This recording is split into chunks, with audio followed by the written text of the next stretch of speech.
Welcome back to Muscle TV, and today we are going through the Muscle TV vault. Scotty and I have picked out some of our favourite episodes, some memorable episodes. Scotty, we're in for a good time, mate. We are in for a good time, Luke. Yeah, it's fun to go back and look at these things. It's time travels fast, mate. This was recorded 11 years ago. Based on our calculations, we look a little bit younger, a little bit fresher, and yeah, a hell of a lot stronger as well. And I had a bit more hair. So this is a chest workout that we did, we think, in about 2014. And you were in amazing condition. You were almost about to compete. I was deep in the off season. I kind of feel like I was a bit set up here, Scotty. Yeah, I would like to think so. Yeah, and I think it was actually 2 or 3 weeks post-show. So I had that glorious post-show fullness, and you can see it coming through in my cheeks as well. There's a little bit of swelling in the facial region because I've carved up aggressively post-show, but it's a beautiful time about 2 or 3 weeks post-show where you're still nice and lean, but just absolutely at 100% glycogen stores. So this is about the best I've ever looked recorded on video. And I don't think you were at your peak around this time. I think you had a little bit going on in the personal life, and it was an opportune time to catch you for a chest workout. You got me, mate. You got me. I think it was a bit of a tough time all around. Mate, one thing, I look back at the video and I have a bit of a laugh. We were a little bit unsure of each other. We'd sort of been trading insults for many years online, and then you kind of meet the person that you've been insulting for years. And so, you know, you live in Melbourne, I live in Sydney. It wasn't like we're always hanging out, but there was kind of a bit of like, I mean, we got on well, but we also wanted to see the other one stuff up, or, you know, there was a bit of animosity, but in a competitive way. Yeah, look, I mean, the best thing about our relationship, I think, is the fact that we've both got thick skin, so we can give it to each other pretty hard and not really take offense, but we did give it to each other pretty hard, and yeah, it was funny. And I actually look back at it because I remember thinking people used to always not be unsure about relationship. They actually hate each other. These guys actually hate each other, and they would love it. And then I look back at it and I'm like, I can see why people thought that actually. Because, you know, there is some venom in these shots here. There was. Now I'm going to clear up one thing, Scotty. We had done a leg workout just before, and I'm being honest here. I went into the bathroom. I was battling spew for 5 minutes, but I didn't actually spew, but I was battling spew. I was hands on my hips, bent over at the trough, but nothing came out. So I just want to clear that one up. Yeah, you were in there for a while, mate. So I definitely was. That's all I know. And pretty good effort for us. So we did a leg workout earlier that day and then came back and did chest. And they weren't mess around workouts. Like, we were flogging ourselves in both cases. So maybe that's why you weren't quite at your best for this one, because I did almost keep up and actually keep up on the last couple of exercises. But you probably went about it the wrong way. You went with the endurance-based approach for this one, where we were going to bang things out at a super high pace, very short rest between sets. You do a set, I do a set, back and forth as quickly as possible. And because I was in pretty damn good condition at that point in time, I'd been training, you know, at a high capacity leading up to a pro qualifier, I was probably a little bit more up for it. You probably should have just gone the heavy weights and big rest between sets, because I'm very sure that you would have crushed me had you gone down that path. Mate, I like that take. I really do. But if you actually look at the video when I was doing the incline, I was doing 120 kilos, you were doing 90, and we did 3 sets of 10 from that point. So it was about an extra 300 kilos I did on the incline before we got into the other exercises. So there was definitely a pre-fatigue component there, mate. Yeah. It was super impressive. I mean, if you think about it like that, if we would actually apply a physics formula to it where you're moving the weight over a certain distance is how you calculate workload. And with my longer arms, I probably moved about a ton more than you, if you really want to break it down into true work capacity. Long arms, half reps. I like it, Scotty. But here we go. This is a good episode. This is from the vault. Scotty at the end is in his best form ever. He actually rips his singlet off and does some posing, and it was the best Scott Goble I got to see in my lifetime. So enjoy the episode, and we'll be back for more of Muscle TV Vault soon. Chest today. Get a bit of blood into Scott's chest. There's, you know, a pretty nasty Facebook page out there that Scott Goble has no chest. It's got about 30,000 likes. So we're here to prove otherwise today. Yeah, I'm in trouble. Chest is not one of my strongest body parts, and it's definitely one of Luke's. So he'll let everyone know what it's like to move heavy weights, and I'll show some people what a striation and a vein look like.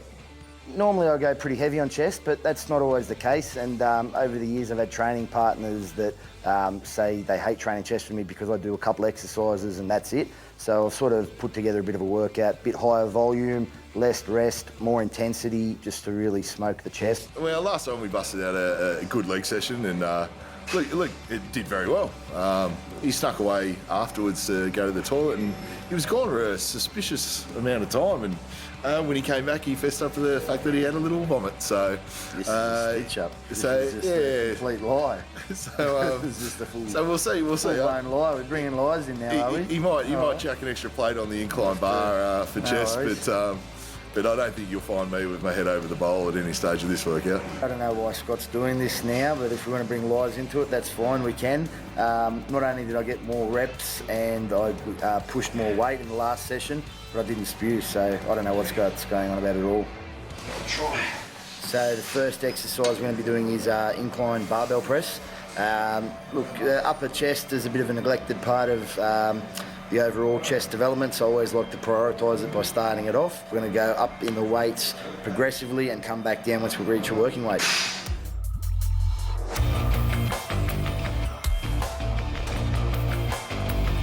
Always start with an incline. You know, flat press going heavy is just a pec destroyer. I can't begin to tell you the amount of people I know who have torn their pec, torn their rotor cuff by doing a flat press, barbell press in particular, heavy first up. So the idea is to sort of move fairly quickly. If you've got a training partner, you just pretty much go set for set. You will fatigue pretty quickly, but that's the whole point of it. I try and keep maximum tension on the muscle, so I don't lock it all the way out. Probably just don't have the flexibility to take it all the way down. So I do come down so I feel a bit of a pre-stretch across my chest, and then I press it up to the point where I guess the tension comes off the chest. It also takes a little bit of stress off my elbows, which I've had some issues with in the past. Scotty's far that weight, so we'll stay at this weight now for 3 sets. I'll go another set, I'll hit my working weight, give it another 3 sets, and then we'll go back down, keeping the rest the same, so straight back into it. I'm making either of us look good with this workout. I know. 6, good. So you get back to your weight, you can do 15 reps again, and then that's it. So first exercise done, we'll move on to a flat machine press. So we're doing the machine instead of the barbell press, purely because we're going to push to failure. We're already a bit fatigued from the incline barbell, so a bit more stability in the machine. We're going to work up just in small increments, 15 reps a set. Until we can't get 15 anymore, then we'll stay at that weight for about 3 sets, work the way down until we can get 15 reps again, and then that'll be call it quits. So we'll probably get through probably about 8 sets back to back here. It's a very fast-paced workout until Luke starts to approach failure for some reason, and then a little extra drink, a little extra rest here and there.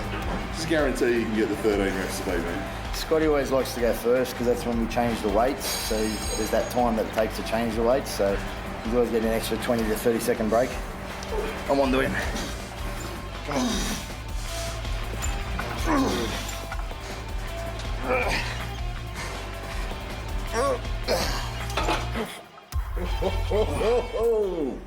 Never thought we'd see the day.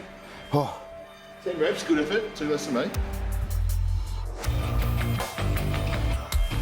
That's it for the flat machine press. A little bit of a victory there for Goble, let's be honest. If you take Scott's lie before that I actually spewed up earlier in the day and I out-pressed him in incline and then easily kept up with him in this, I don't know if that's an insult to Scott or I don't know what to make of it, you know.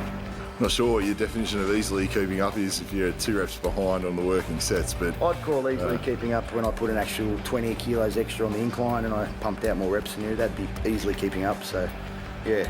yeah, got him on the machine press. We're going to go to the cable crossover, which we'll superset with some push-ups. There's a bit of debate about your stance when you're doing a cable crossover, whether you should have a shoulder width stance or legs staggered or whatever. But for me, your pecs don't attach to your legs, your pecs attach to your arms. So I think it's going to be relevant as long as you're stable, as long as you're not crooked or twisted in any way. I think you can do it whichever way is most comfortable for you.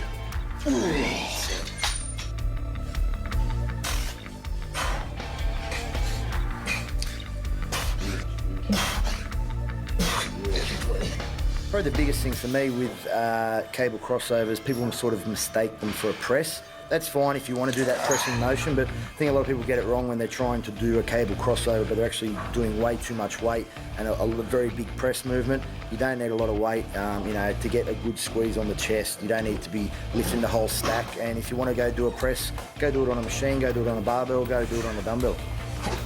That's it.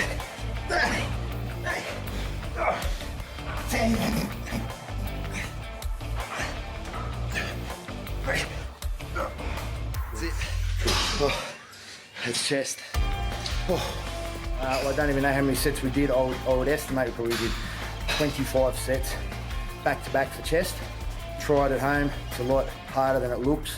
You know, minimal rest. There's not a lot of weight, but you just bang, bang, bang straight away. Gives you a great pump. My chest is really pumped. Scotty, you happy with that? Yeah, got a fantastic pump. Looking pretty sharp. I've got to give it to him. Looking good. Thanks, Scotty. You've impressed me, man. You did well. Thank you. Thank you very much, Luke. Nice. Can't say I really learned anything like the way I taught you on legs, but, you know, I got a good pump. There's no cure for this one!